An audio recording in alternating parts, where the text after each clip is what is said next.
Welcome to our quick guide on how to make your current city visible to everyone on Facebook. In this updated tutorial, we'll walk you through the simple steps to ensure your location is public on your profile. Let's dive right in. First, grab your smartphone and open up the Facebook app. Once you're in, look for the 3 horizontal lines in the bottom right corner of your screen. This is your menu button. Go ahead and tap it. Now, from the menu that pops up, you'll want to find and select your profile. This will take you to your personal Facebook page. On your profile, you'll see an Edit Profile button. Give that a tap. You're now in the section where you can make changes to your personal information. As you scroll down, keep an eye out for the Details section. Within this area, you'll find an Edit option.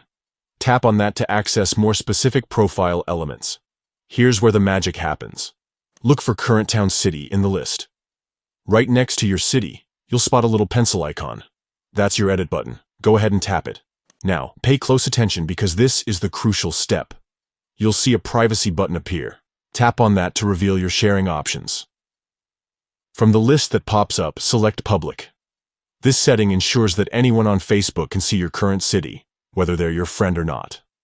Finally, don't forget to tap Save to lock in your changes. And there you have it. Your current city is now visible to everyone on Facebook. Remember, keeping your location public can help old friends find you and make new connections in your area. But always consider your personal privacy preferences when sharing information online. Thanks for watching. If you found this tutorial helpful, don't forget to like and subscribe for more Facebook tips and tricks. See you in the next video.